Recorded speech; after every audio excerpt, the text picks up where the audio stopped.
Culture Soccer.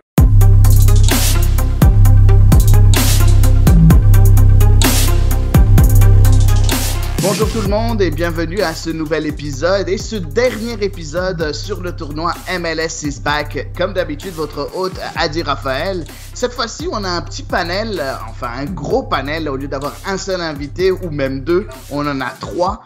J'ai voulu faire vraiment taper dans le mille et vraiment être le mieux accompagné possible pour cette finale qui s'est déroulée hier entre Portland et Orlando. Donc aujourd'hui, je reçois en premier Tristan D'Amour. Salut Tristan, ça va bien aujourd'hui? Ça va. Ça va. Donc, tu tiens le coup, je suppose. Au moins, le match n'était pas trop tard, donc on est un peu plus réveillé. Puis, c'est pas à 7h30 le matin aujourd'hui. Non, ça va. J'ai eu le temps de prendre assez de café pour sonner un peu cohérent. Parfait. Ben, tu sonnes toujours cohérent. Et vous entendez son rire, le rire qu'on n'oublie pas, c'est notre ami Mathieu Lemay. Salut Mathieu, ça va bien? Salut Adi, bonjour à tous et à toutes. C'est encore un grand plaisir pour cette dernière du MLS is back, entre autres, là, d'être en ta compagnie, en compagnie d'invités aussi prestigieux. Ben merci, effectivement, et merci à nos invités. Et puis, c'est sûr, en dernier, mais vraiment pas, ce n'est pas celui qui est le dernier de ce panel-là. Au contraire, c'est un des meilleurs. Ben voilà, Antoine Latran, l'autre rédacteur en chef de Culture Soccer. Antoine, salut, ça va? Ça va très bien, très beau dernier match de MLS is back et puis aussi on attend avec impatience l'arrivée de Matuidi en MLS depuis 2 jours, donc tout va très bien. Effectivement, je remarque de plus en plus la France vibre et attend l'annonce de Blaise Matuidi à l'Inter Miami. On attend ça avec impatience. Ce serait une excellente nouvelle. Un petit mot par rapport à cette nouvelle-là avec un joueur de la trempe de Blaise Matuidi qui vient signer en MLS du côté d'Inter Miami. J'aimerais avoir juste votre avis, chacun d'entre vous là-dessus, parce que c'est un milieu de terrain d'habitude à caractère plus défensif qu'offensif. Par contre, il est capable, il a déjà joué sous Didier Deschamps sur l'aile gauche en tant que sorte d'ailier gauche mais un peu plus défensif. Vous pensez quoi de l'ajout de Blaise Matuidi à ce club d'expansion, l'Inter Miami? Je vais commencer en premier par Mathieu. J'en avais parlé un petit peu sur les ondes de Média Maghreb. Blaise Matuidi, on connaît le professionnalisme du joueur. C'est un joueur qui est généralement toujours en grande forme, très intelligent sur le terrain et surtout très, très intégré au collectif. C'est un leader aussi bien sur le terrain que vocalement, je pense.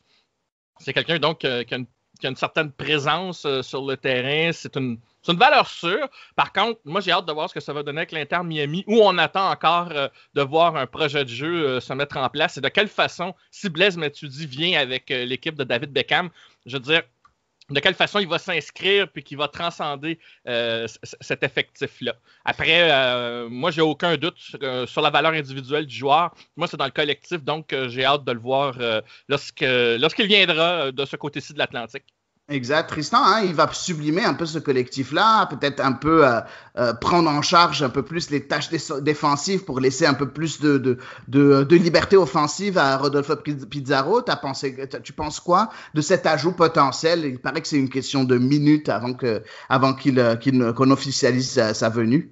Ouais, et la Juve avait déjà dit qu'il s'en venait à Miami, donc honnêtement, c'est ça, c'est plus une question de quand et pas de si, mais oui, je m'attendais plus à un attaquant, moi, du côté de Miami, surtout en tant que joueur désigné, mais Blaise Matuidi, c'est vraiment pas un mauvais joueur, c'est un joueur que moi, personnellement, j'aime bien. Comme tu as dit, oui, il va être capable de s'occuper des tâches défensives, mais c'est quelqu'un qui est quand même très box-to-box aussi, donc j'ai hâte de voir il va damer le pion à qui dans le milieu de terrain, parce que je déteste pas nécessairement leur milieu de terrain avec Victor Iowa et Trapp. Non, mais quand même et bon, va peut-être falloir qu'ils se prennent Mamadou Sakho pour qu'on puisse recréer le meilleur Snapchat de tous les temps entre Blaise Matuidi et Mamadou Sakho. Donc, très bon. Mais bon ajout quand même. Parfait. Et toi, Antoine, c'est sûr, parisien de naissance, même si tu n'es pas supporter parisien, mais tu es quand même parisien de naissance. Tu penses quoi de cet ajout ayant vu les difficultés de l'Inter Miami? Est-ce que tu penses que ce sera une bonne pioche? Ouais, sportivement, je crois que tout a été dit par les deux autres. Il manquait un peu un 8, je trouve, à Miami. Ulloa est plutôt bon, mais il manquait un mec qui peut projeter plus vers l'avant. Et c'est là où Matuidi fait le taf. Mais moi, je suis très surpris par l'acquisition. C'est pas quelque chose qu'on avait entendu parler de récemment, le fait que Matuidi voulait partir aux States. Et c'est pas non plus quelque chose qu'on attendait de la part de Miami d'aller chercher un Français. Je m'attendais plutôt à un Latino-américain pour faire venir du monde au stade ou à un numéro 9. Voilà, on avait vu des rumeurs comme Cavani où je m'attendais à un joueur de ce style. Un numéro 8, c'est plus étonnant de la part de Miami, mais c'est bien pensé, je trouve, avant peut-être l'année prochaine un autre gros joueur. Effectivement, et on verra, il prendra la place de qui, parce qu'on sait qu'au milieu de terrain, tu as Victor Ulloa, comme l'a mentionné Tristan plus tôt, mais aussi à Will Trapp, donc ce sera un des deux qui le remplacera, c'est sûr, à part s'il décide de faire un peu, Diego Alonso décide de faire un peu comme Deschamps et le faire jouer sur l'aile gauche, ce que je trouverais un peu bizarre. Mais on verra, en tout cas, c'est très bien pour la visibilité de la MLS, encore une fois. On n'est pas en train de parler d'un joueur qui a 37 ans et qui vient un peu jouer à la baballe. On est en train de parler d'un joueur champion du monde juste en 2018, donc il y a à peine 2 ans, 33 ans, donc il a encore une ou deux années au très très très haut niveau qui aurait pu continuer en Europe à un très très très haut niveau, donc c'est pas non plus une mauvaise signature ou un gars vraiment qui vient juste s'amuser ici aux États-Unis. Au contraire, il y a quelque chose d'assez beau dans ce transfert potentiel. En tout cas, on attend ça avec impatience ici, nous les observateurs de la MLS. Mais revenons à nos moutons. Nos moutons, c'est quoi? C'est la finale du tournoi de MLS is Back qui s'est déroulé hier entre Portland et Orlando. Orlando, l'invité surprise de cette finale, et Portland, celui que personne vraiment n'attendait, mais le fait de le voir ici en finale, ça a étonné personne non plus, parce que c'est un habitué de ces grands événements-là, de ces grands rendez-vous-là. Finalement, victoire 2-1 de Portland sur ce match-là. On va pas faire du suspense dans ce podcast. Je suis sûr que la plupart d'entre vous ont déjà vu le match, mais on va plus rentrer dans l'analyse.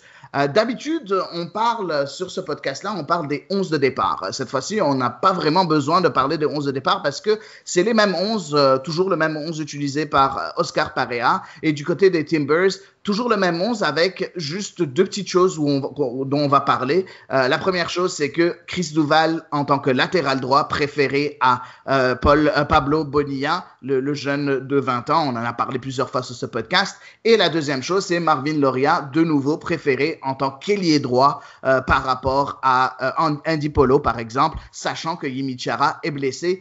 Votre avis là-dessus, Tristan, je commence par toi. Moi, je suis bien content de voir Chris Duval performer à Portland. Je trouve qu'il n'a pas fait un mauvais match.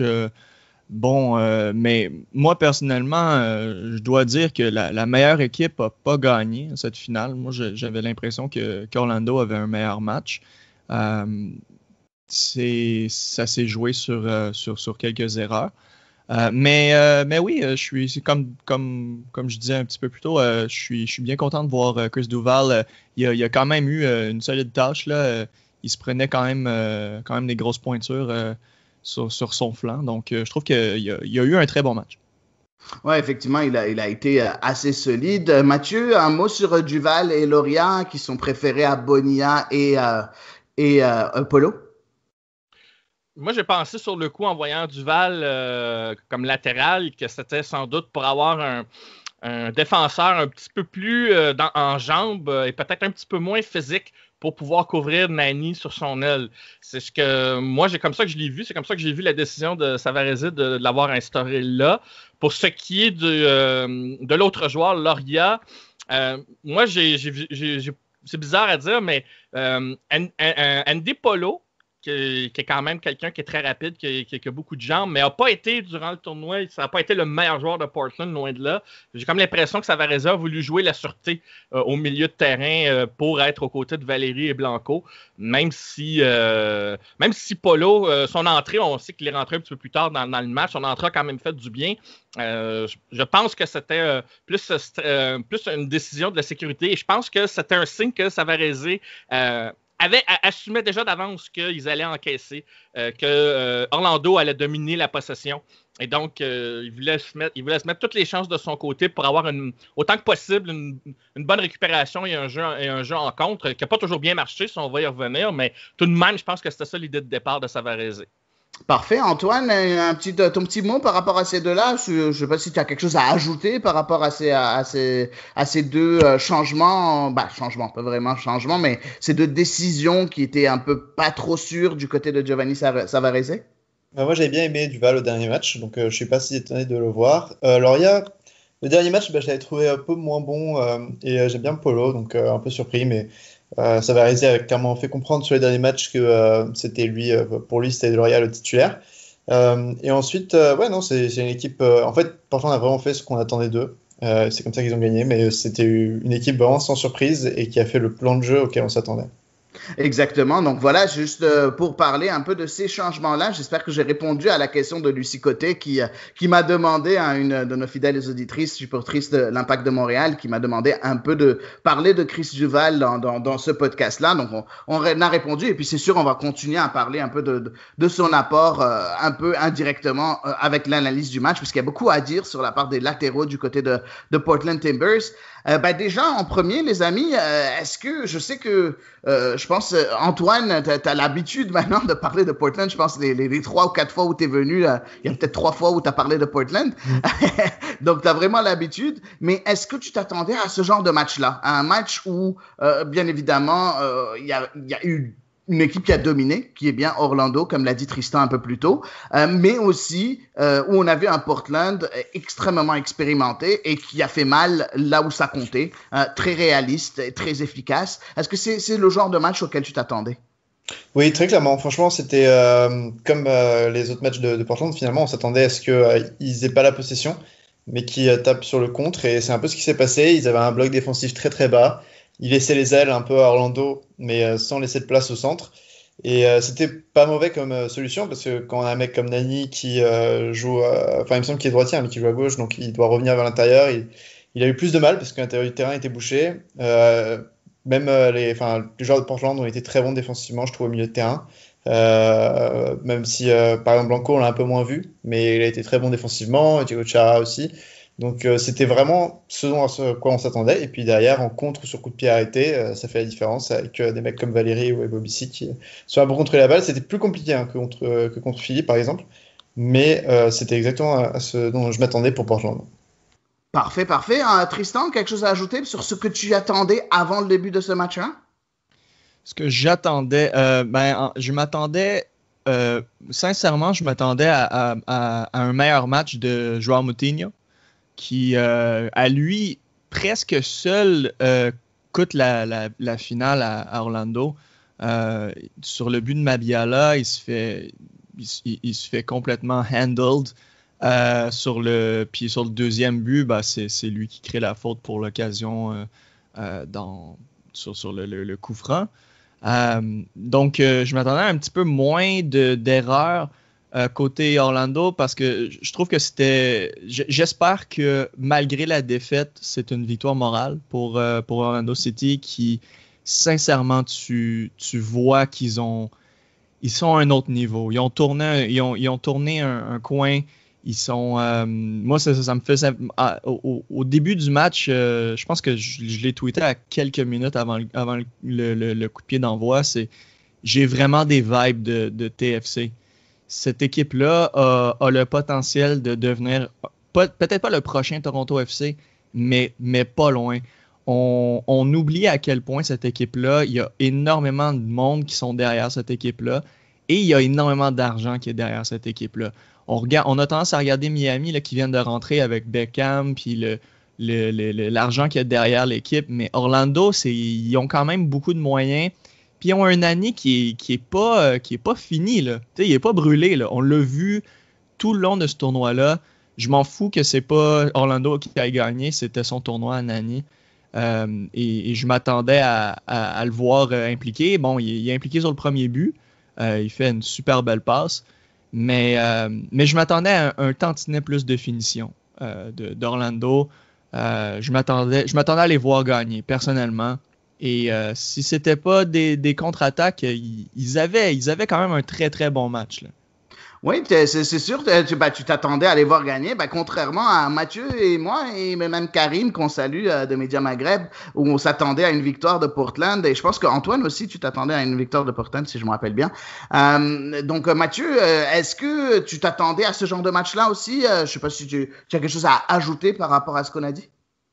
Moi, ce que j'ajouterais, c'est que dans la constitution des projets de jeu, depuis l'arrivée d'Oscar Pereira avec Orlando City, on a vu pendant le tournoi un changement dans cette organisation parce que oui, c'est bien beau d'avoir des moyens, avoir de l'argent, mais il faut que tu aies un projet de jeu, il faut qu'il y ait des fondations. Et Orlando n'en avait jamais eu au cours des dernières années. On dépendait de joueurs justement comme Kaka et aussi comme des joueurs comme Nani quand il est arrivé. Avec Oscar Pereira, on a senti un changement lors de ce tournoi. Alors certes, le tournoi avait lieu à Orlando, ça a certainement facilité la préparation et selon moi, Orlando était l'équipe qui était la plus en jambes dans tout le tournoi. C'est l'équipe que j'ai vu le plus courir à répétition.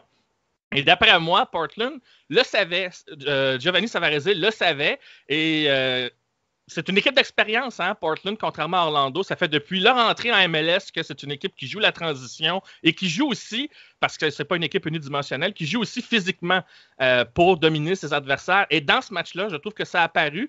Les défenseurs de Portland ont été très solides, mais c'est d'abord et avant tout par leur présence physique. Et ça, c'est une chose auquel Orlando ne s'est pas vraiment confronté comme adversaire dans le tournoi. Et à un moment donné, tu tombes sur un adversaire qui a des particularités, des profils que tu n'as pas affronté aussi souvent et je pense que c'est là où ça a fait la différence parce que oui, Orlando a dominé la possession, oui, Orlando a dominé dans le jeu, mais Portland a cette habitude d'être une équipe qui sait faire le dos rond et qui, justement, vient un peu à bout des patiences de l'adversaire en partie comme ça. Et au même titre qu'en demi-finale, c'est sur les phases arrêtées que Portland a fait très mal à Orlando parce que dans les phases arrêtées, tu peux déployer ton jeu physique et on voit que c'est un aspect qui est préparé depuis des années à Portland. J'ai entendu au niveau des commentaires que cette victoire-là de Portland, ça pourrait être la fin d'une ère parce qu'il y a des vétérans, il y a beaucoup d'expérience, il y a beaucoup de métiers et donc il y a beaucoup de ces joueurs-là qui vont sans doute partir. Mais à tout le moins, c'est ça la différence selon moi, c'est que Portland, ils sont habitués à jouer comme ça depuis des années.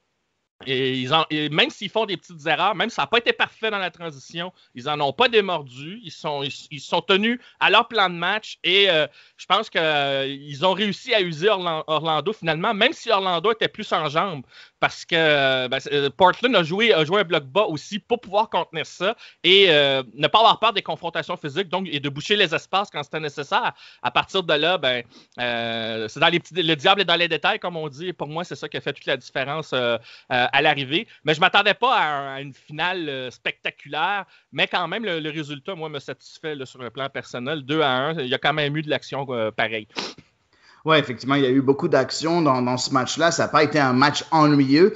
Selon vous, quelles étaient les clés du match? Je commence par Tristan cette fois-ci. Est-ce qu'il y a eu des clés du match qui ont fait en sorte que ce match s'est déroulé de la sorte? Est-ce qu'il y a des joueurs qui se sont illustrés, qui étaient un peu en dessous, sans parler du pire ou du meilleur joueur, mais en général, qu'est-ce qui a fait qu'il n'a pas fonctionné pour Orlando et qu'est-ce qui a fait que ça a fonctionné pour Portland? Je ne sais pas si c'est nécessairement que ça n'a pas fonctionné pour Orlando. J'ai l'impression que c'est des situations de coups de pied arrêtés qui ont été très bien effectuées du côté de Portland. Tu vois sur le but de Mabiala que je m'acharne un peu sur Moutinho, mais je l'ai dans mon 11 type. C'est un des meilleurs jeunes joueurs du tournoi, à mon avis. Mais il y a eu de la misère. T'as vu le mismatch entre lui et Mabiala. C'est bien fait de la part de Portland. Il faut Matt en a parlé un peu. Je veux dire, moi, ça m'étonnerait même pas que ça soit pas la fin d'une ère parce que Gio Savarese, il sait qu'est-ce qu'il fait. Mais il l'a fait avec le Cosmos dans le temps. Il y a eu des changements de garde avec le Cosmos, puis il gagne encore la Ligue. Je suis pas surpris. C'est un gagnant. C'est quelqu'un qui sait très bien analyser ces choses. Donc, oui, Orlando leur a donné des chances. Et les deux seules chances qui avaient vraiment besoin d'être converties ont été converties. Donc, chapeau à Portland pour ça. Oui, effectivement, chapeau à Portland qui a été très réaliste. Antoine, les clés du match pour toi? Ouais, d'un côté, du côté de Portland, Je pense qu'il y a, malgré que Blanco ait bien été entouré dès qu'il y avait le ballon par des joueurs d'Orlando, il y avait quand même, je trouve, Valéry qui a bien fait son match, comme en demi-finale. Il a bien monté, il a fait quelques bonnes passes sur les coups de pied arrêtés, mais aussi dans le jeu. Et de l'autre côté, pour Orlando, je trouve que c'est là où le problème d'Orlando pendant ce tournoi, c'est qu'il manquait un vrai neuf. Akindele n'est pas assez remuant, pas assez disponible, surtout sur une défense comme ça qui était bien compacte. Et c'est un peu là où a été le problème. Alors, Dom Dwyer était blessé. Est-ce qu'ils auraient mieux fait avec Dom Dwyer? Je ne suis pas sûr. Mais je pense que Orlando cherchait en Akindele un peu ce que Bobby C a été avec Portland, une sorte de tour de contrôle, et ça n'a pas été le cas pendant le tournoi. Parfait. Et Mathieu, à toi le tour. Je ne sais pas s'il y a quelque chose à ajouter. Je sais que tu as déjà parlé un peu de ces clés de match-là. Est-ce que tu as trouvé qu'il y avait d'autres clés dont on n'a pas parlé encore? Ben, en fait, c'est au niveau de l'efficacité, au bout du compte, de l'opportunisme. Portland s'est cadré contre un seul pour Orlando, alors que c'est Orlando qui a dominé la possession. Ensuite, oui, je reviens sur le jeu physique. Oui, ça a fait une grosse différence. Mais du côté d'Orlando, et ça aussi, quand je dis que ça vient à bout des patiences, j'ai constaté qu'Orlando, au fur et à mesure que le match avançait, on semblait être de plus en plus prévisible dans la façon de construire le jeu. Et moi, je vais revenir un peu sur Chris Mueller, qui a été décevant dans cette finale. On a beaucoup été sur le flanc gauche. On a espéré que Nani viendrait délivrer Orlando lorsque c'était nécessaire. Mais du côté de Portland, on n'est pas arrivé avec un plan anti-Nani. On s'en est tenu au plan depuis le départ. On lui a coupé les vivres. On a bien couvert au niveau des autres joueurs. Et dans un sens, justement, même si c'est Pereira qui a marqué le seul but d'Orlando, je dirais qu'au centre et à droite du jeu d'Orlando, il ne s'est pas passé grand-chose de ce côté-là. Alors, à un moment donné, quand tu deviens prévisible, ben pour une défensive qui s'est préparée à t'affronter et qui s'est mise dans des bonnes dispositions pour aller chercher un résultat, même si c'est pas nécessairement beau à voir pour certains puristes, ben, en quelque part, ben, il faut donner le crédit à Portland sur ce plan-là. Et Tristan parlait tantôt là, de la phase arrêtée et de Moutinho. Ben, moi, justement, je pense que c'est un signe que les phases arrêtées sont travaillées à Portland depuis toujours. C'est un aspect du jeu qui leur procure des buts importants lorsque leur jeu de transition marche moins bien, parce que je pense que Oscar Pereira avait quand même assez bien contenu la possibilité que les transitions des Timbers leur fassent mal. On a senti que Portland n'était pas à 100% à l'aise de ce côté-là. Mais au niveau des phases arrêtées, ben, c'est un aspect du jeu que Portland travaille régulièrement. Ça a fait une différence. Et c'est pour ça qu'un Mabiala, qui a toujours marqué ses buts de la tête depuis qu'il est arrivé à Portland, il s'est arrangé pour être sur un joueur comme Moutinho qui malheureusement n'est pas physiquement le défenseur idéal pour couvrir un joueur de la trempe de Mabiala qui est grand et qui est très costaud. Et c'est souvent dans ces petits détails-là que ça fait une différence. C'est dans ce genre de travail-là que l'on a vu que Portland, ben, quand ça comptait, quand il était temps de faire les choses, eh bien, on les a fait. On a parlé de Diego Valéry. Pour moi, il a été excellent dans ce match, même si ça n'a pas paru comme tel au niveau des buts marqués et tout ça, et même si parfois certains de ses coups francs n'étaient pas nécessairement les plus réussis, mais il a fait des passes clés et certaines prises de décision qui ont permis à Portland de souffler et donc d'être plus dangereux, surtout en deuxième demi, lorsque des ajustements ont été apportés. Fait que pour moi, c'est ça, la somme de ces petits détails-là, ben, c'est ce qui pour moi a fait la différence en faveur de Portland. Ça ne s'est pas joué à grand-chose, mais tout est dans tout, quoi. Tout est dans tout, comme tu l'as bien dit. Il y a une chose, moi, que j'aimerais ajouter par rapport à tout ça. J'ai trouvé aussi que Portland, sa manière de faire un peu, et c'est pour ça que je vois, par exemple, Chris Duval préféré à quelqu'un comme Bonilla, et on voit un Villafania qui est beaucoup moins offensif. En fait, le système de Portland fait en sorte que, et c'est très rare de nos jours, parce qu'on aura d'habitude des latéraux qui sont très offensifs, qui deviennent un peu les ailiers, en fait, de l'ancien temps, qui, au lieu de couper vers dedans, vont rester sur les ailes et centrer. Du côté de Portland, c'est complètement différent. On voit ces deux latéraux-là qui avancent très peu. Il y a pas vraiment, on les voit pas tout le temps lancer en attaque. Et c'est là où un Chris Duval, par exemple, est plus important qu'un Pablo Bonilla, parce qu'un Chris Duval est beaucoup plus défensif.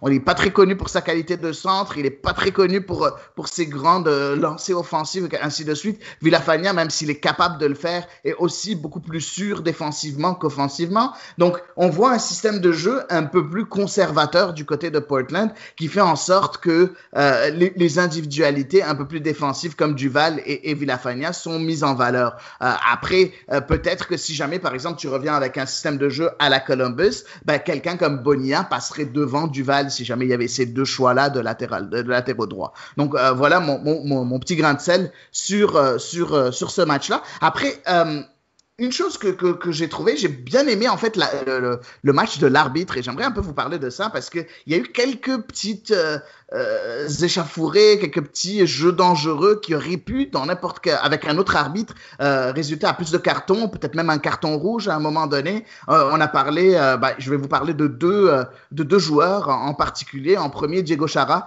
qui a fait plusieurs fautes à un moment donné. Il a eu son carton jaune à la fin sur une faute un peu anodine, mais n'empêche, durant le match, il a multiplié les fautes. Il aurait pu recevoir son carton jaune bien avant. Il aurait pu même à un moment donné donner un carton rouge. Et de l'autre côté, on a eu Rouen qui a fait son Rouen. On le connaît du côté de l'Impact de Montréal, où il avait causé la blessure de Nacho Piatti. Cette fois-ci, un pied extrêmement haut qui arrive un peu dans la face. Je ne me rappelle plus de quel joueur du côté de Portland. Et finalement, il n'y a même pas de carton là-dessus. Est-ce que vous pensez que c'est une bonne chose de voir un arbitre, je ne sais pas si vous voulez parler de ces deux joueurs-là, mais aussi, est-ce que c'est une bonne chose de la part d'un arbitre de laisser jouer, surtout dans une finale où c'est quand même, on va utiliser un terme un peu plus québécois, c'est assez poche de voir une finale avec des cartons rouges. C'est pas bien pour la beauté d'une finale et ça enlève un peu à l'enjeu. J'aimerais vous voir réagir là-dessus. Cette fois-ci, je vais commencer par Mathieu, tiens.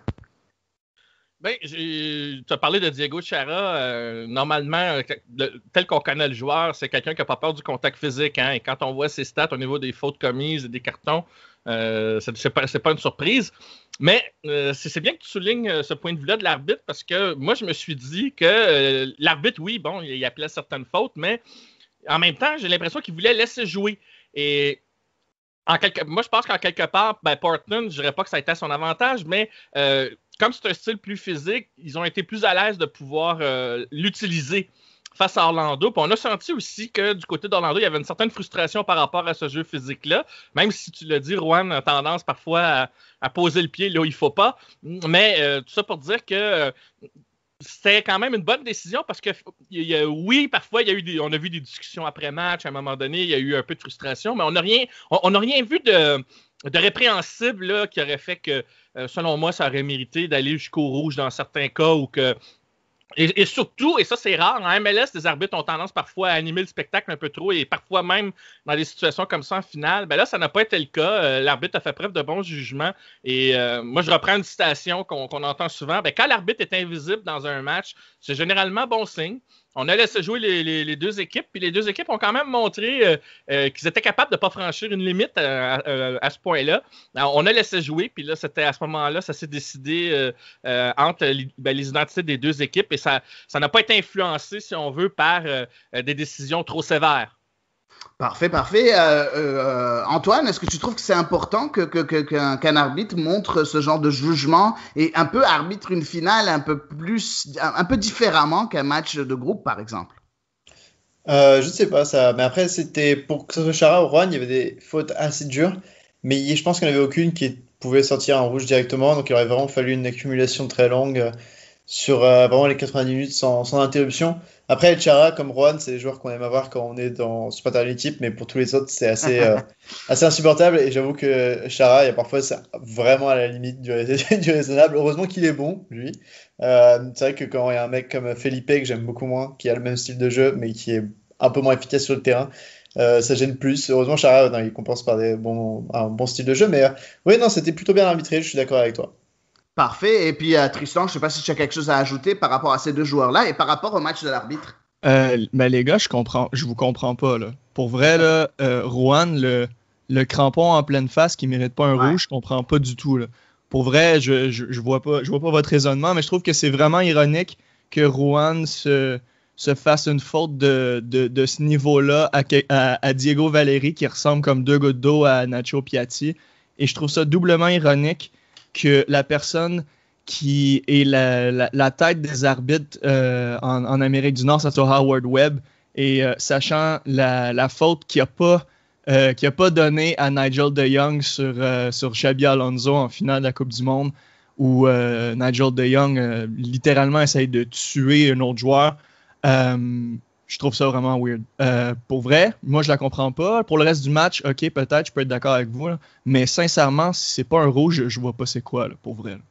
Ben écoute, moi j'avais pas donné mon avis, ben je suis d'accord avec toi. Je suis d'accord avec toi que c'était limite rouge, voire bon, on va dire orange. Et je pense que la moindre petite faute après coup de Ruan aurait causé un rouge, mais c'était extrêmement dangereux. On le dit souvent, l'arbitre est là pour préserver la santé des joueurs et la sécurité des joueurs. Et dans ce cas-là, je pense que l'arbitre est passé à côté de son match sur cette décision spécifique-là. Je trouve que Ruan aurait dû avoir ce carton rouge-là parce que c'est quand même inacceptable. Hein. Ce genre de choses, on a vu des cartons rouges donnés pour bien moins que ça. Et je trouve que Ruan, dans ce cas-là, aurait pu mériter un carton rouge. Après, comme je l'ai dit un peu en introduction de cette question-là, je trouve que c'est bien pour le jeu. C'est une finale. Il va falloir à un moment donné que cette finale-là, elle crée un certain enthousiasme. Je pense que dans les circonstances, même si on dit tout le temps qu'un arbitre ne doit pas juger un match par rapport aux circonstances, mais moi, en tant qu'observateur, je regarde les circonstances et je me dis, heureusement qu'il n'y a pas eu un carton rouge parce que sinon, le match aurait complètement débalancé. Complètement. Bon, déjà, finalement, au moins, Portland l'a remporté de ce point de vue-là. J'aimerais avoir votre avis maintenant sur le meilleur joueur et le pire joueur du match. À part si jamais vous voulez ajouter quelque chose, je vous laisse ajouter quelque chose, puis après nommer le meilleur et le pire joueur. Je vais commencer par Tristan cette fois-ci. C'est une bonne question par rapport au meilleur. Je savais pas exactement qui, parce que je trouve que Valeri a été bon, mais encore là, je trouve qu'il a été gourmand pour à certains endroits. Je veux dire, tu pourrais la donner, techniquement, tu pourrais la donner à Mabiola qui a joué un bon match aussi. Mais je pense que je vais y aller avec Valeri. Et mon pire joueur du match, c'est Moutinho. J'ai aucune honte à dire. Il se fait avoir sur les deux occasions. C'est lui qui perd le match pour Orlando, malheureusement. Parfait. Antoine? Moutinho, j'étais plutôt d'accord pour le pire, mais juste pour être un peu plus original, je vais dire aussi Akindele, que j'ai trouvé assez transparent sur ce match. Et à mon avis, c'est vraiment là où il y a eu un problème à Orlando, c'est qu'il manquait vraiment une présence dans la boîte. Et du côté du meilleur joueur du match, par contre, je suis obligé d'aller avec Tristan sur Valeri. Parce que non seulement son coup de pied arrêté il a été efficace, mais justement j'ai trouvé qu'il avait un peu les clés du jeu de Portland quand Blanco était vraiment assailli. J'ai trouvé qu'il y avait un plan anti-Blanco du côté d'Orlando et Valeri était un peu libéré. Du coup, il a eu quelques occasions. Certes, parfois c'était pas le meilleur choix dans le dernier geste, mais personne ne s'est sinon, à part lui, vraiment révélé, je trouve. Williamson a eu un match plutôt correct aussi, à noter. Mais voilà, Valeri pour moi. Parfait, Mathieu? Meilleur joueur pour moi aussi, c'est Diego Valeri. Comme joueur désigné depuis des années avec les Timbers de Portland, oui, on attend à ce qu'il fasse la différence, mais quand il ne le fait pas au niveau des buts ou des passes décisives, il arrive à le faire autrement. Oui, il n'y a pas eu un match parfait. J'avais parlé au niveau des coups francs, il n'avait pas été aussi efficace. Mais il y a plusieurs passes clés qui ont été importantes. Il y a un très bon ratio. Il a été bon, même dans les duels aériens, il a été dominant. C'est un joueur qui, on a vu dans ce match-là, c'est l'exemple du joueur désigné qui transcende une équipe. Et même s'il est dans l'ombre par rapport à des statistiques offensives plus poussées. Et même s'il n'est pas parfait, je pense que c'est lui qui a été le meilleur des siens. C'est lui qui a vraiment mené la voie pour les autres, qui a prêché par l'exemple. Qui a eu besoin de se sacrifier si jamais c'était nécessaire. Et le plus bel exemple, c'est justement que Sébastien Blanco a connu un match difficile parce que clairement, on le surveillait du côté d'Orlando. Alors pour moi, Valeri, meilleur joueur. Dans le cas du pire joueur, je vais être original aussi. Moi, je vais choisir Chris Mueller. Il avait très bien débuté le tournoi, mais dans une finale, tu t'attends à ce qu'un joueur comme ça ressorte. Et malheureusement, il a été extrêmement décevant. Et je pense que s'il avait été juste meilleur ou à un peu plus proche, disons, du niveau qu'il avait montré en début du tournoi, ben, peut-être que c'est Orlando qui repart avec la victoire, parce que justement, ça a fait que Orlando s'est trop appuyé sur Nani, en mon sens, et qu'on est devenu prévisible, et c'est une des raisons, entre autres, pourquoi Orlando n'est pas parvenu à percer la muraille de Portland. Et voilà, pour moi, Mueller, ça a été le pire joueur du match. Parfait, bah écoutez, c'est sûr, je vais nommer les miens aussi, puis je pense pas que je vais inventer grand chose. Valéry, je suis complètement d'accord avec vous, un très bon match. Il a été là, c'est comme le vin. Diego Valéry, il prend de l'âge, mais il devient de plus en plus bon. Il devient meilleur en fait avec l'âge. Puis c'est fou parce qu'on le voit, il fait plus les courses un peu inutiles qu'il faisait avant. Puis j'ai beaucoup aimé son match. Pour le pire joueur, bah, je suis d'accord avec Mathieu, j'aurais dit Mueller, qui a commencé le tournoi en trombe, et puis sur les derniers matchs, c'était pas très bon. On l'a vu quand il est sorti, il était très énervé, vraiment en colère envers lui-même, et avec raison. Il aurait pu. On a vu que Pereira et Nani étaient là, ont créé ce qu'il fallait créer. Nani a donné une passe décisive à Pereira qui s'est retrouvé là. Mueller, on l'a vu, c'était difficile, c'était très difficile. Il a besoin de peaufiner un peu son jeu, et j'ai comme l'impression que Mueller, quand il se retrouve avec une équipe qui a la possession du ballon, c'est plus trop ça. Il est très bon dans les espaces. Il doit un peu plus s'améliorer quand il joue contre des équipes qui leur donnent la possession du ballon. On le voit pas faire vraiment beaucoup de différence en dribble, par exemple. C'est peut-être des choses sur lesquelles il doit s'améliorer, Chris Mueller, de ce point de vue-là. Donc, voilà pour le meilleur et le pire joueur du match. Et voilà pour ce match-là. Victoire de Portland, vainqueur de ce tournoi de MLS is back. Premier qualifié. En tout cas, oui, premier qualifié jusqu'à présent pour la Ligue des Champions CONCACAF 2021. Portland qui sera là et qui représentera les États-Unis. Il y en aura d'autres, bien évidemment, mais Portland, c'est le premier. Et un petit pactole quand même assez intéressant, on le rappelle, 1,1 million distribué pour les joueurs. C'est quand même assez intéressant, donc on en avait déjà parlé dans le podcast précédemment.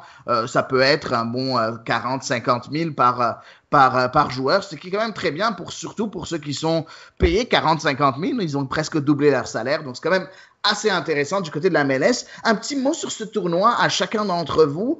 Si jamais je vous demande quel est votre avis sur ce tournoi-là, ou bien si vous voulez me parler un peu de la progression de ce tournoi, est-ce que c'est ce à quoi vous attendez, ou est-ce que vous avez été impressionné ou surpris, ou même vous applaudissez un peu la MLS pour avoir organisé ce tournoi. Je vais commencer par Antoine, parce que ça fait longtemps que je n'ai pas commencé par lui, donc on va commencer par Antoine cette fois-ci. C'est dommage, parce que je pense que je suis un peu la voix pessimiste un petit peu de nous quatre, c'est possible. J'avais vraiment pas envie de voir le tournoi déjà au début. J'étais vraiment pas excité par le retour, parce que je trouvais que c'était vraiment précipité. Les débuts vraiment tumultueux avec Dallas et Nashville qui abandonnent, et avec les cas répétés, donnaient pas envie. Ça faisait vraiment capitalisme à tout prix pour essayer de trouver des revenus pour la Ligue. Finalement, après la phase de groupe, c'était mieux. Je vais pas vous mentir, j'ai pas regardé beaucoup de matchs de la phase de groupe, donc c'était compliqué de juger, mais de ce que j'ai vu, le niveau avait l'air très bas. Et une fois passé la phase de groupe, là j'ai vraiment commencé à regarder de manière plus assidue. C'était du grand spectacle, et c'était très, très plaisant à regarder. On voit que les équipes n'étaient pas toutes prêtes. Souvent, après la 70e minute, j'ai trouvé que c'était un peu c'était une équipe compliquée, mais le niveau était plus haut que je pensais en phase finale. Après, sur le tournoi, le gros problème de la Ligue, je pense, c'est que les audiences ont été vraiment mauvaises. Et ça, c'est vraiment un gros problème pour la MLS. Il va falloir gérer ça, parce que j'ai pas les chiffres de la finale d'hier. Mais par exemple, le match d'ouverture a fait moins que le match d'ouverture du tournoi de la NWSL. C'est un vrai problème pour la Ligue, qui doit renégocier ses droits de télé l'année prochaine. Donc on va voir comment ça va se passer pour le reste de la saison, mais il faut absolument qu'ils augmentent leurs audiences. Mais sinon le tournoi était plaisant à regarder. La phase finale, il y avait des belles équipes, des belles surprises, des joueurs qu'on n'attendait pas. Le fait que forcément c'est une bulle qui a plus de rotation avec les changements, ça nous a permis de voir pas mal de joueurs qu'on n'aurait pas vu, je pense, sur une saison régulière. Et ça a permis de faire gagner des mecs, justement, Tristan parlait, comme Savarese, qui sont habitués à ces petits tournois et qui ont, le mec est arrivé à Portland en première année, il les emmène en MLS Cup, il a gagné 3 fois la Coupe de la NASL avec les Cosmos. C'est un mec qui est vraiment fait pour les phases finales et ça m'étonne pas qu'au final c'est lui qui remporte ce trophée. Donc voilà, il y a du bien et du pas bien dans ce tournoi. Finalement, tout finit bien, il n'y a pas eu de cas graves de Covid, pas de mort ni rien, donc on touche du bois, pour le moment c'est allé. Ça n'a pas été fait parfaitement au début, ils se sont bien rattrapés vers la fin, donc voilà. Félicitations à MLS même parce que c'était pas facile à faire. Parfait. Tristan, quelque chose à ajouter, ou en fait ton opinion par rapport à ce tournoi de MLS is Back? Oui, je suis d'accord avec Antoine au fait de c'était vraiment du capitalisme à tout prix ce tournoi. Pour vrai. Moi, ce qui m'énerve, c'est pas juste la MLS, c'est vraiment à travers le sport, surtout en Amérique du Nord. C'est le bottom line, l'argent à tout prix. On le voit dans le baseball.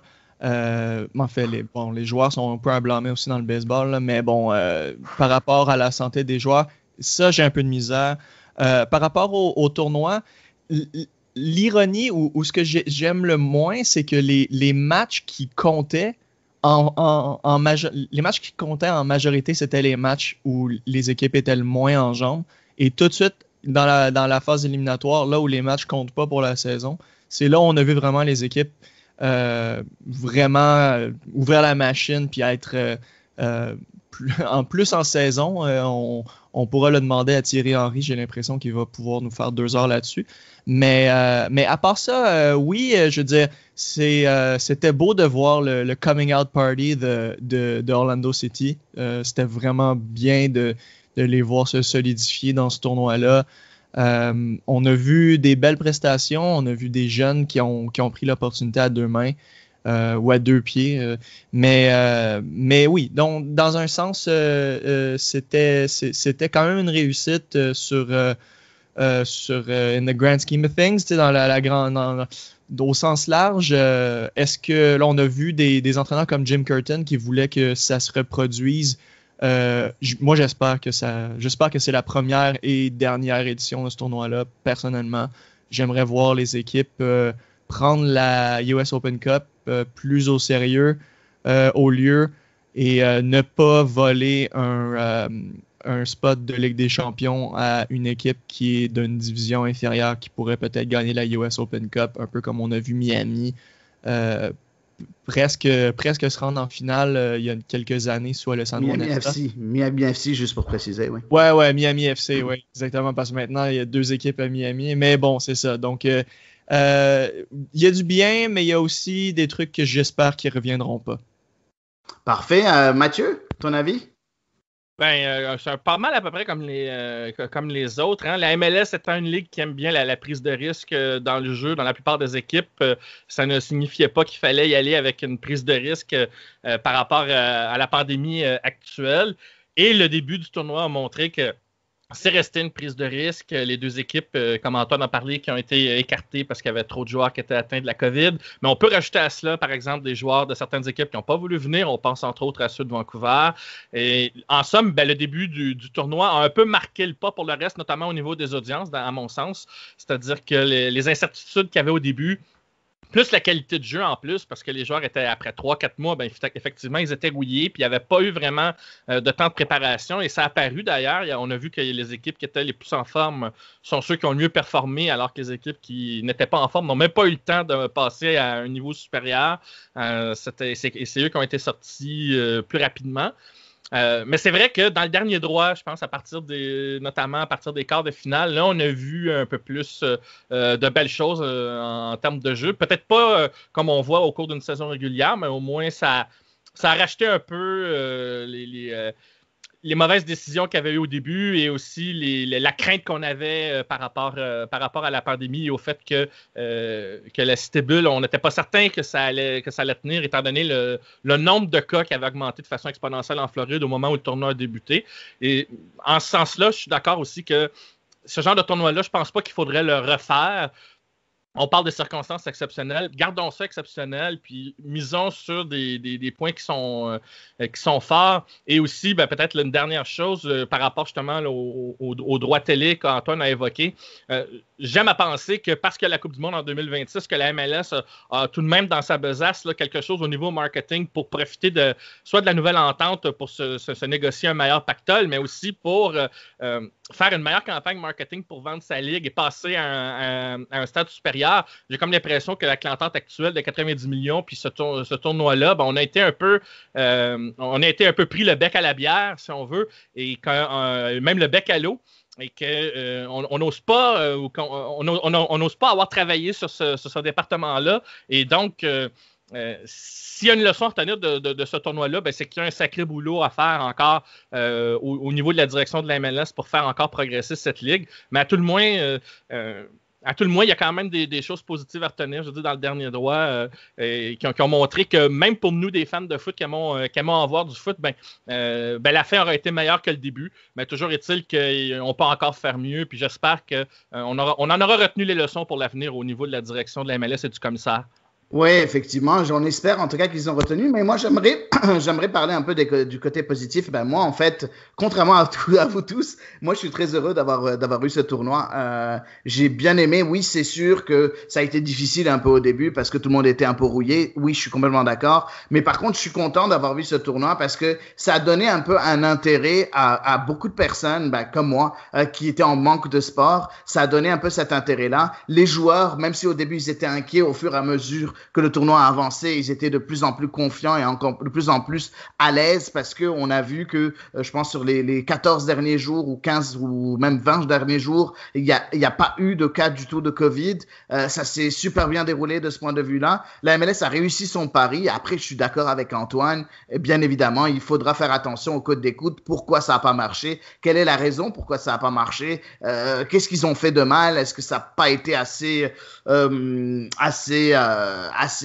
expliqué, le marketing n'a pas été fait comme il faut. Bref, il y a plusieurs questions par rapport à ça sur lesquelles la MLS devrait se pencher. Pour ce qui est d'un retour de ce format-là, j'ai aucun problème avec ça tant que la US Open Cup n'est pas touchée. Est-ce qu'ils pourraient faire un tournoi additionnel qui soit un peu dans un terrain fermé, que ce soit à la fin de la saison, au début de la saison, un peu comme un tournoi amical mais qui compte à un moment donné. Bref, c'est possible. Ça pourrait peut-être donner la chance à des joueurs qu'on voit un peu moins de se faire valoir, comme on l'a vu durant ce tournoi-là. J'aime bien le format, après, mais pas au dépens et au détriment d'une autre compétition. Ça, c'est mon point de vue par rapport à ça. Et maintenant, j'aimerais je pense qu'on a tout dit sur ce tournoi-là, vraiment un très, très bon tournoi. Et pour finir, j'aimerais qu'on parle de notre 11 de départ, notre meilleur 11 de départ de ce tournoi-là.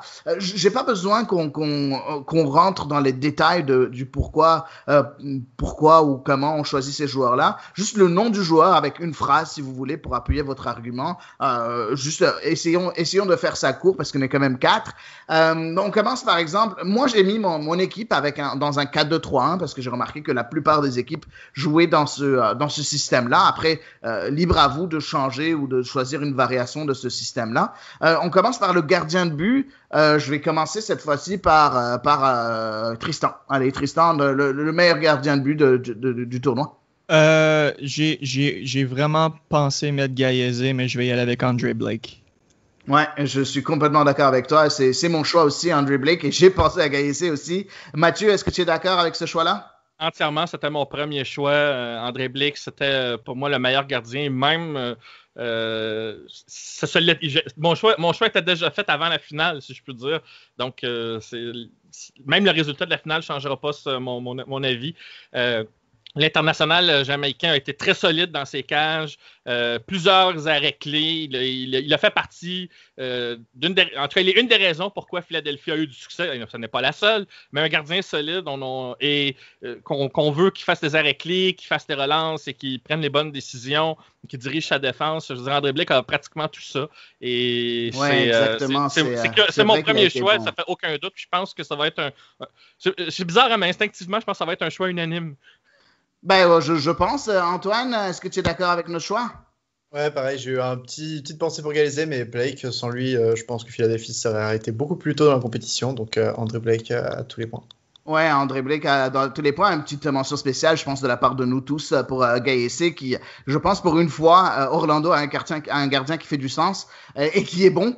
Donc, bref, très drôle, encore une fois, je pense que je l'avais dit dans un des podcasts, on l'appelle l'Octopus.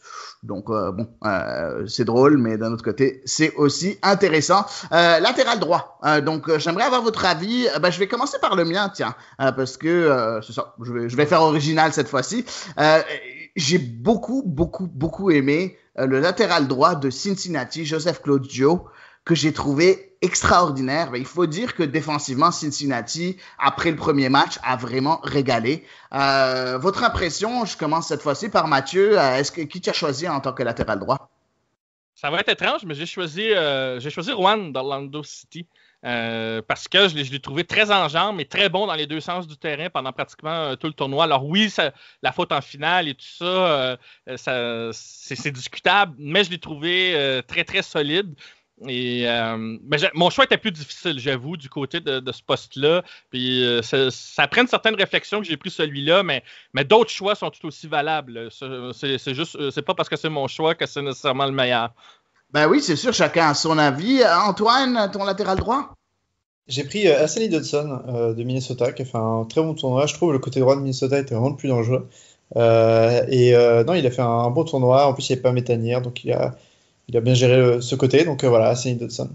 C'est ça, effectivement. Dans les deux derniers matchs, Dodson a pris ce couloir droit. Avant, il jouait en tant que milieu offensif. C'est quand même un joueur qui a été très important du côté de Minnesota.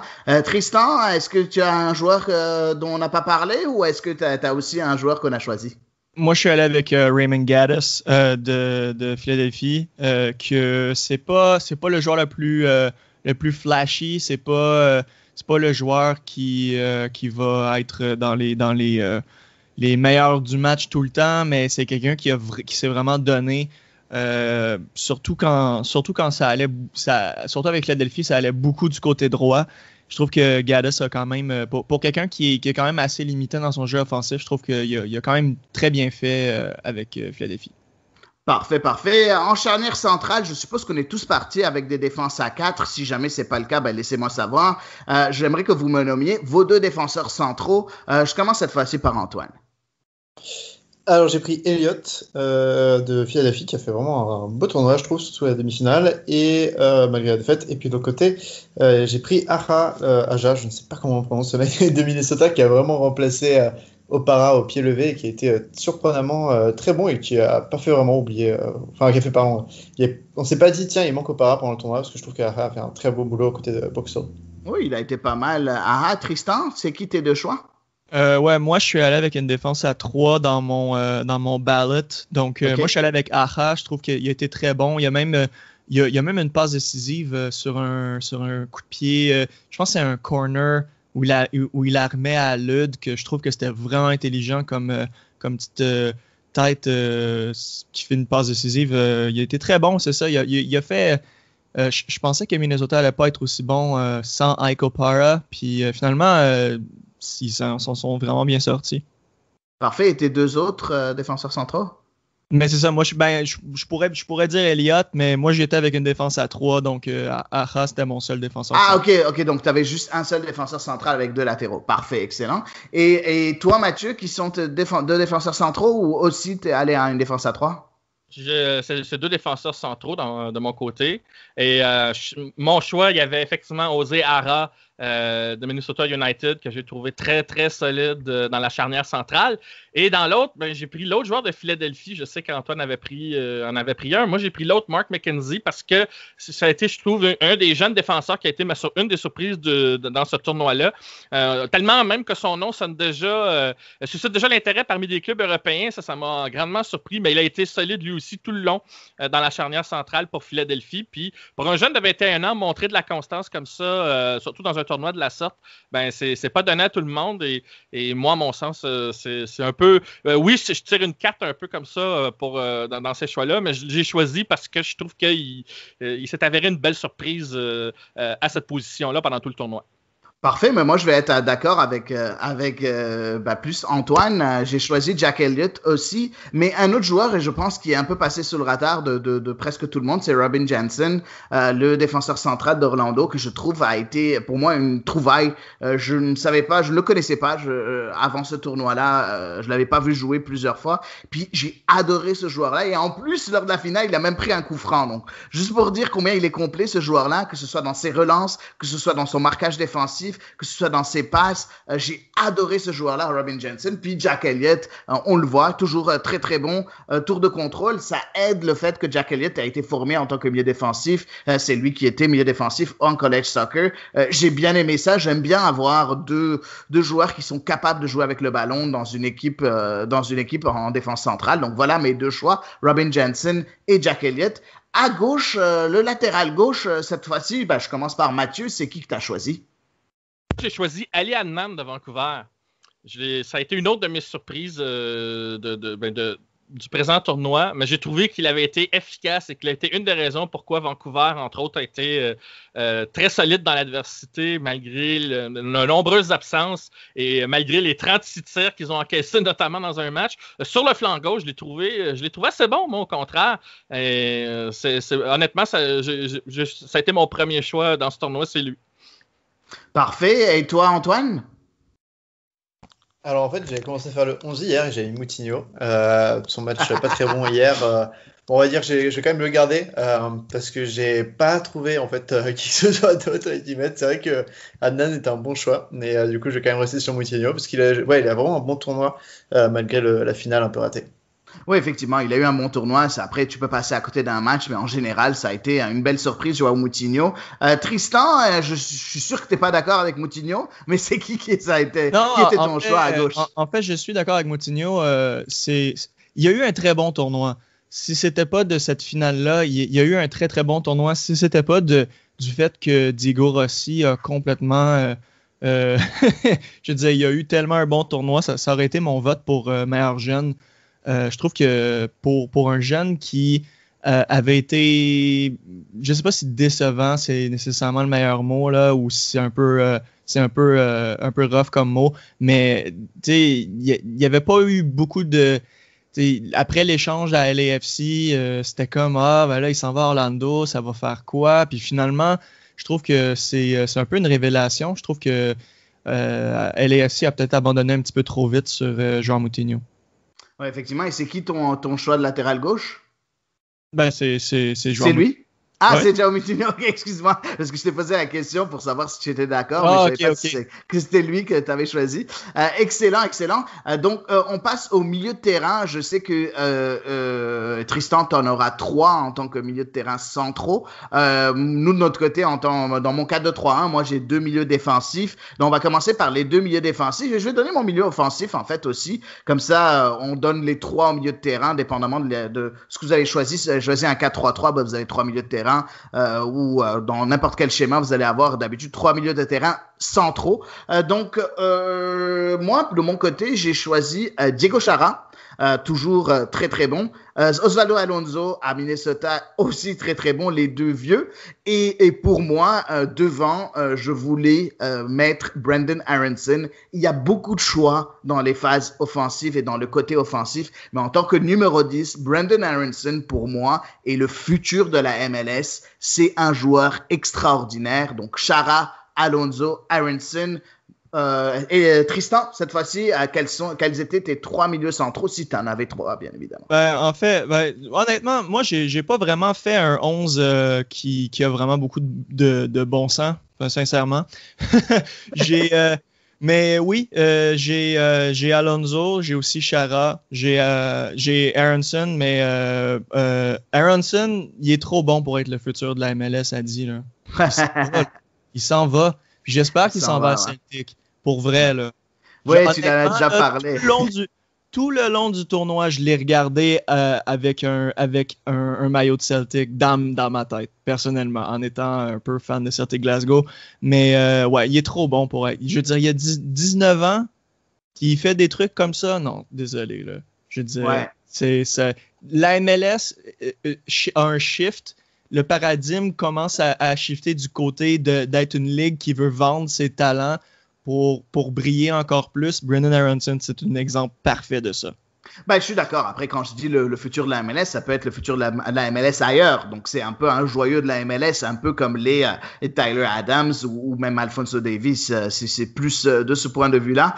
Antoine, c'est qui tes 3 milieux centraux? Ou je sais pas si t'en as moins que ça. Mais... Alors, j'ai fait un 4-2-2-2. Donc 4-4-2 avec 2 ailiers. Donc je sais pas si tu préfères que je dise juste les 2 centraux avec les 2 ailiers ou sans les 2 ailiers. Non, juste les 2 centraux. On va passer aux ailiers après. Ça marche. J'ai mis Chara aussi. Indéniablement, il était incroyable sur ce tournoi.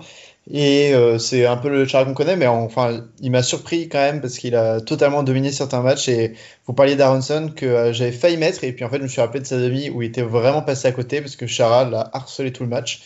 Je suis d'accord, Aronson c'est un super joueur et je pense qu'il ira en Europe cet été ou cet hiver en tout cas, mais Chara l'a vraiment mis dans un mur et a complètement empêché de jouer pendant tout le match, donc j'ai mis dans mon équipe, et à côté de lui j'ai mis Pereira d'Orlando City qui a fait un très bon tournoi j'ai trouvé, qui mérite un peu. Je connaissais très peu avant de ce tournoi et il m'a surpris, l'Uruguayen. C'est un mec qui a très bien joué et il est numéro 10, donc je triche un peu en mettant au centre, mais j'ai énormément de milieux offensifs dans mon 11, donc voilà, je l'ai mis à côté de Théo Chara. Parfait. Donc, parfait. Et toi, du côté de Mathieu, de ton côté, qui étaient les deux milieux, les 2 ou les 3 milieux centraux? Moi, j'en ai 3, 2 défensifs, 1 offensif. Toi, de ton côté, qui t'as choisi? C'est comme toi, Adi, j'avais 2 milieux défensifs, 1 offensif. En défense, Diego Chara, ça faisait pas l'ombre d'un doute. Il y a quand même un tournoi solide pratiquement de bout en bout. C'est le genre de joueur qu'on aime avoir dans une équipe, pas contre toi. Je pense que ça a été bien résumé par mes compères. Et à côté, moi, je mets Osvaldo Alonso, qui a été également très solide pour Minnesota. On pense que c'est un vétéran qui est fini. Ben non, il a été très solide encore une fois pendant tout le tournoi. Et ça reste beaucoup plus qu'un milieu récupérateur. C'est aussi quelqu'un qui relance très bien et qui est efficace et qui rend des services, qu'on le veuille ou non, avec l'équipe. Et ça, pour moi, il l'a encore prouvé dans ce tournoi. Ensuite, comme milieu central ou comme meneur de jeu, oui, j'aurais choisi Aronson s'il n'était pas dans une classe à part, et même malgré son match où Chara l'avait étouffé. En ce sens-là, il a quand même connu un tournoi très, très, très fort. Ça m'aurait tenté de le prendre. Mais finalement, j'ai décidé de prendre Lucas Zelarayan. Alors oui, il y a un match où il a disparu, mais j'ai décidé de le prendre parce que moi, c'est un des joueurs qui m'a le plus épaté dans le tournoi lorsqu'il était en forme, en milieu central. Puis on voit que c'est un talent, c'est un énorme talent. Puis il va faire du bien même après le tournoi, entre autres au sein de Columbus. Alors c'est lui que j'ai choisi. Mais c'est vrai que si Aronson, on ne le voyait pas partir en Europe, il aurait été mon premier choix aussi, sans l'ombre d'un doute, là. Parfait. Donc, passons un peu du côté des joueurs de côté offensif. Donc, on commence par le côté droit. Je vais vous dire très, très sincèrement, j'ai eu beaucoup de mal à trouver un ailier droit, moi, personnellement. Puis finalement, je pense que je suis parti avec un ailier gauche que j'ai mis à droite, mais j'ai hâte de voir vos choix à vous. Je commence par Mathieu. Vas-y, on commence par toi cette fois-ci. Ailier droit, ailier gauche?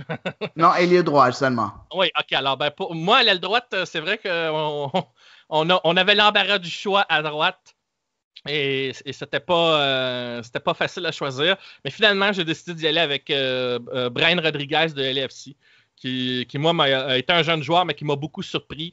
C'est un joueur très remuant, qui bouge beaucoup. Et qui a presque fait oublier que Carlos Vela n'était pas là, entre autres, dans l'équipe. Alors c'est lui que j'ai choisi, mais honnêtement, on a l'embarras du choix pour ce poste-là. Il y a beaucoup d'autres choix qui se valent autant. Parfait. Et toi, Antoine? Comme toi, j'ai galéré pour trouver quelqu'un à droite. Au début, je voulais mettre Espinoza de San José, et puis finalement, en fait, j'ai mis un milieu gauche à droite. J'ai mis un Nani. Je me dis que voilà, il est aussi. Je suis sûr qu'il peut jouer de l'autre côté, donc ça passe.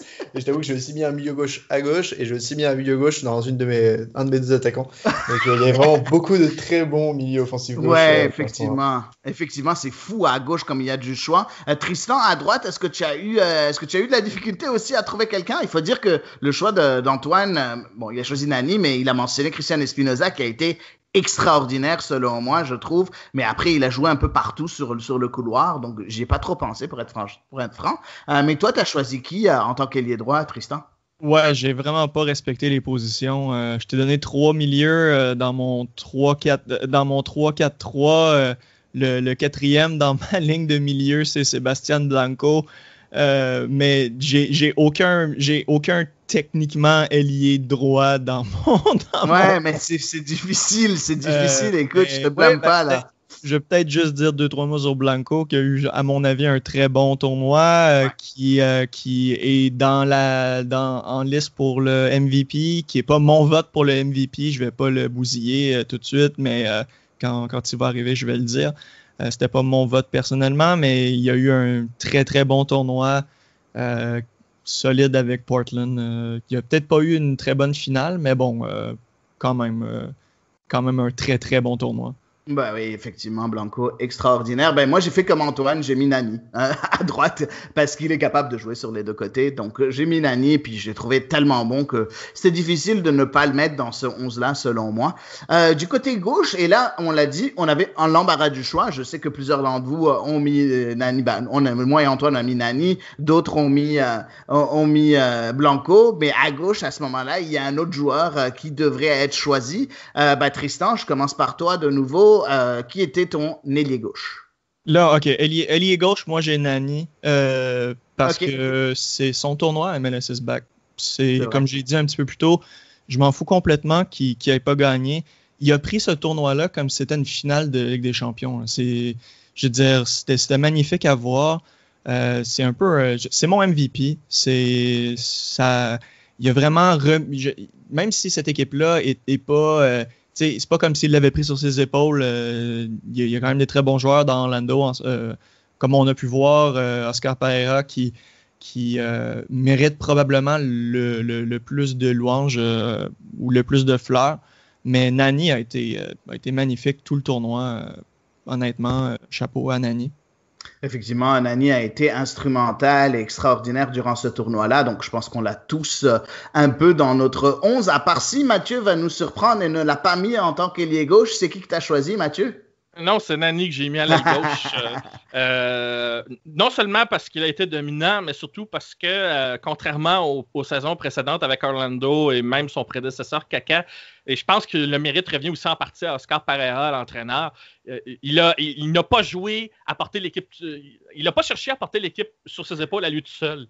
C'est pas le joueur désigné où le talent, c'était juste le talent individuel qui ressortait et qui masquait les problèmes qu'il pouvait avoir dans l'effectif. Non, au contraire, il a transcendé l'effectif. Il s'est inscrit dans un projet de jeu et ça a apparu dans sa manière de jouer et je dirais même dès le début du tournoi. Et c'est pour ça que, à mon sens, il a été le meilleur à cette position-là parce que, oui, il fait encore des différences, il l'a prouvé en demi-finale, mais il a été efficace, il a été dangereux et son apport au sein de l'équipe, c'est notamment, ça a été notamment vrai dans les autres matchs, même s'il ne marquait pas de but spectaculaire ou s'il n'y avait pas autant de statistiques, il a quand même fait la différence parce que, justement, il a vraiment bonifié l'effectif autour de lui. Et en ce sens-là, c'est ce qu'on attend d'un joueur désigné, c'est qu'il transcende l'effectif et il l'a enfin fait.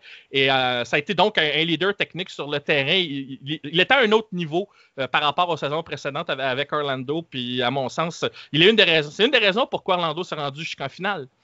Oui, effectivement, ça a été un joueur instrumental, comme tu l'as dit. Je viens de me rappeler que j'ai oublié de donner, moi, mon latéral gauche, puis je vais le donner et donner mon ailier gauche aussi. Mon latéral gauche, c'était Andrew Gutman, très, très bon avec Cincinnati. Aussi, c'est un joueur que je connaissais pas, que j'ai trouvé vraiment très, très bon. Pour moi, Moutinho, il est sorti de mon 11 de départ après la finale hier, et pour moi, Gutman a été vraiment de tous les bons coups du côté de Cincinnati. Donc, j'avais les deux latéraux de ce côté de Cincinnati, à droite et à gauche. Puis il faut dire qu'en le système de Yapstam, les latéraux sont très importants. Et du côté de l'ailier gauche, j'ai pas pu ignorer Diego Rossi. J'ai essayé, mais j'ai pas pu. 7 buts durant le tournoi, meilleur buteur du tournoi. Tout ce qui est dangereux est passé par lui. je pouvais pas ne pas, je pouvais ignorer Sébastien Blanco, même s'il méritait aussi sa place dans ce 11-là, mais j'avais du mal à ignorer Diego Rossi, qui a été pour moi le joueur qui a pris la place un peu de Carlos Vela dans ce tournoi. Et même malgré le fait que LAFC n'a pas réussi à gagner ce tournoi, vu qu'ils étaient les clairs favoris, je pense que Diego Rossi n'a pas le droit de se reprocher quoi que ce soit. Donc voilà, en tant que ailier gauche. Du côté de Antoine, quel est ton ailier gauche à toi? C'était Blanco aussi, vu que j'ai mis Nani à droite, Blanco à gauche. Voilà, j'ai un peu triché, mais Blanco c'était vraiment l'homme en forme pendant tout ce tournoi. Pour moi, ce serait le MVP, même si Nani a aussi un très bon dossier pour le trophée. Et Nani, vraiment, oui, il a pas carré toute son équipe comme d'autres ont pu le faire en MLS, d'autres stars ont pu le faire en MLS, mais c'est le seul à Orlando avec Galese qui a vraiment été bon à tous les matchs, je trouve. Et ouais, Blanco un petit peu en retrait cette finale, mais même quand il est en retrait offensivement, il a fait un travail défensif incroyable, je trouve. Et donc voilà, il mérite totalement la place à gauche. Et je vais juste spoiler un petit peu, parce que du coup j'ai 2 pointes, mais j'avoue que moi perso j'avais mis Rossi dans mes 2 attaquants.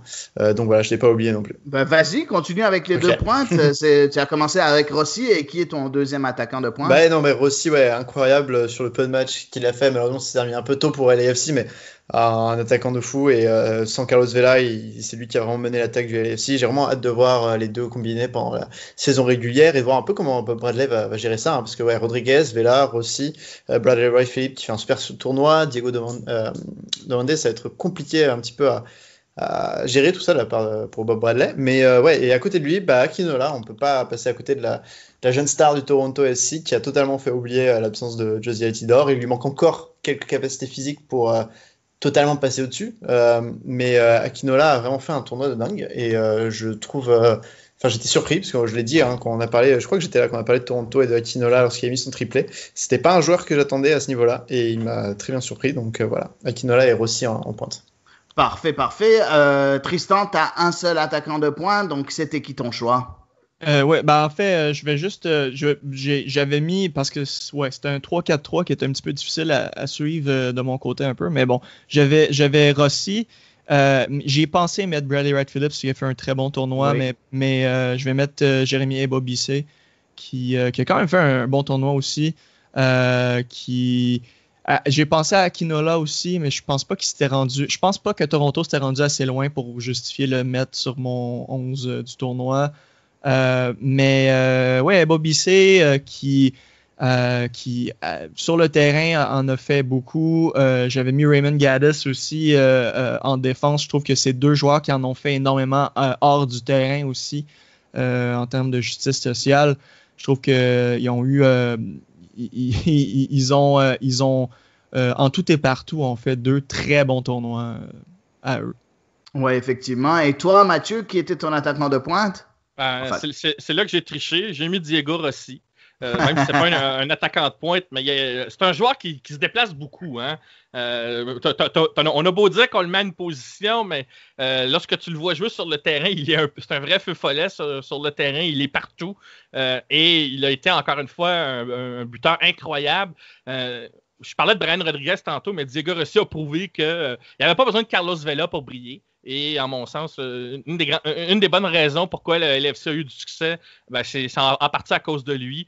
C'est un joueur qui a répondu. Et moi, je pense qu'il va encore continuer à enfiler les buts en MLS lorsque ça va revenir un peu à la normale ou quand le calendrier va reprendre. Ça reste un joueur dangereux qui déplace de l'air. En tout cas, il déplace de l'air et qui est souvent un vrai poison, un vrai cauchemar pour certains défenseurs adverses. Là. Je pense qu'il y a certains défenseurs qui doivent avoir aussi dans leur cauchemar là, au moment où on se parle, parce que vraiment c'est un joueur extrêmement. Il a été tellement bon. Qu'est-ce qu'on peut dire d'autre? Oui, on peut passer à Akinola a été très très bon, mais je rejoins l'avis de Tristan. Toronto est peut-être pas allé assez loin pour qu'on puisse peut-être le mettre là, mais ça va être un joueur à surveiller. Mais sinon, c'est ça, j'ai triché un peu. J'ai mis Rossi comme attaquant. Comme beaucoup de tes compères ici présents, moi, de mon côté, j'ai choisi Bradley Wright-Phillips. Pourquoi? Parce que je trouve qu'on a vu la renaissance d'un des meilleurs attaquants des 10 dernières années en MLS, si ce n'est le meilleur avec Chris Wondolowski. Vraiment, un Bradley Wright-Phillips qui a épaté tout le monde le pensait fini. Il est parti de New York Red Bulls, tout le monde pensait, ah oui, ça va être le 2e ou le 3e choix, il va être remplaçant du côté de la LAFC. Non, il était titulaire, puis il a fait taire tout le monde. Il a été très très bon et je veux donner ce poste-là à Brady Red Phillips. Il y a plusieurs mentions spéciales, vous en avez parlé un peu vous avez parlé de Ayo Akinola, bien évidemment, excellent tournoi. On aurait pu parler de Sergio Santos, qui a fait aussi un très très bon tournoi avec Philadelphie. Il y a plein de joueurs qui auraient pu prendre cette place, Jérémy Bobissé, même Nies Godin en tant que le remplaçant des Bobissé, ça a été très très bon. Mais pour moi, Brady Red Phillips, ça a été trop bon pour que je l'ignore. Donc voilà mon 11 et je pense qu'on a tous donné notre 11, à part si j'ai oublié quelqu'un, mais je doute. Donc voilà, je pense que c'est ça qui va clôturer notre podcast aujourd'hui. J'aimerais beaucoup vous remercier chacun d'entre vous, en commençant par l'invité spécial qui fait pas partie de Culture Soccer, mais qui est un invité très très qui vient très souvent nous aider à Culture Soccer, Tristan D'Amour. Merci beaucoup d'être là encore une fois. Ben, c'est un plaisir, puis félicitations à Adi pour avoir fait un podcast sur tous les matchs de MLS is Back, c'est quand même digne de mention. Merci beaucoup Tristan, c'est très apprécié. Mathieu, tu fais partie de Culture Soccer, tu es là souvent, on adore te recevoir, merci encore d'avoir été disponible aujourd'hui. Merci pour ta confiance et je vais joindre ma voix à celle de Tristan D'Amour pour dire que tu as fait un super travail de couvrir comme ça tous les matchs du tournoi de MLS is Back et de faire des podcasts à tous les jours comme ça. Il fallait bosser, il fallait la force mentale. Alors, s'il fallait trouver un joueur qui a une force mentale sur le terrain pour faire un club de foot amateur, on te prendrait sans hésiter, mon cher Adi. Excellent travail, alors toutes mes félicitations. Merci beaucoup Mathieu, c'est très apprécié, vraiment. C'est pas le but de me dire merci, mais merci, ça fait plaisir. C'est dit en toute honnêteté, hein. Avec merci, moi, il n'y a pas de chichi, je ne tourne pas en rond, je dis les choses franchement. Merci, c'est gentil Mathieu. Et Antoine, mon collègue, rédacteur en chef lui aussi de Culture Soccer, merci encore d'avoir été là. Le seul français aujourd'hui, mais on est un site et un média 50% canadien, 50% français, donc toujours intéressant d'avoir l'avis d'Antoine Latran, expert en MLS. Merci encore d'avoir été là. La parité, c'est important. Et franchement, félicitations Adi, t'as porté le podcast à bout de bras, hein, parce que c'était ton idée, on l'a dit dès le début, c'est toi, tu nous as dit, c'est moi qui m'en occupe et qui me débrouille de tout, et tu l'as fait parfaitement.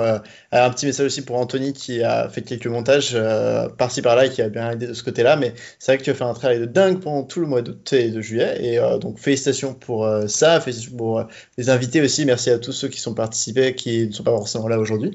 Et c'était un plaisir d'être là à chaque fois qu'on a eu besoin de moi. Exactement, merci encore Antoine, et tu m'as devancé. J'aimerais féliciter et remercier tous les invités qui sont passés à ce podcast depuis le début de ce podcast qui était au début quotidien vu qu'on parlait de tous les matchs. Je vais les mentionner rapidement. Anthony de Varenne, vous trois ici présents, je vais répéter vos noms: Tristan D'Amour, Antoine Latran et Mathieu Lemay. Florian Moget qui a été là, Raphaël Croizard qui a été ici, Mathias Van Ast qui est passé vraiment, et bien évidemment le duo d'enfer Lopo Avendano, donc Alex Avendano et Fred Lopo qui ont été là à quelques reprises. J'aimerais vraiment, j'espère que j'oublie personne, je ne pense pas, donc j'aimerais vraiment beaucoup vous remercier. Vous avez été très plaisant, et puis ça a été un honneur pour moi de discuter de tout ça avec vous. Donc voilà, ce sera tout pour ce podcast MLS is Back. Merci à vous, chers auditeurs, de nous écouter et de parler de nos podcasts. On a eu de très bons mots de votre part ces derniers jours. J'espère que ça vous a plu. N'hésitez pas à donner vos remarques, à partager notre contenu et à bien évidemment visiter notre site web avec bien évidemment en dernier le guide de la CAN-PL qui vient tout juste de sortir. Puis c'est pas fini sur Culture Soccer parce qu'un tournoi se termine, la saison régulière de MLS commence ce soir, et en plus le guide de la CAN-PL est disponible sur Culture Soccer avec le tournoi Island Games qui commence dans 2 jours, donc qui commence demain, le tournoi de la CAN-PL. Donc je vous conseille à tous de venir jeter un coup d'œil à tout ça sur Culture Soccer. Merci encore et à la fois prochaine. Culture Soccer.